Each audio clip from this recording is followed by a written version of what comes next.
أعوذ بالله من الشيطان الرجيم. بسم الله الرحمن الرحيم. آمن الرسول بما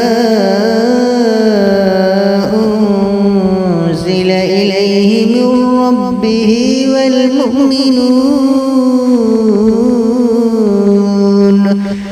كل آمن بالله وملائكته وكتبه ورسله لا نفرق بين أحد من رسله وقالوا سمعنا وأطعنا غفرانك ربنا وإليك المصير.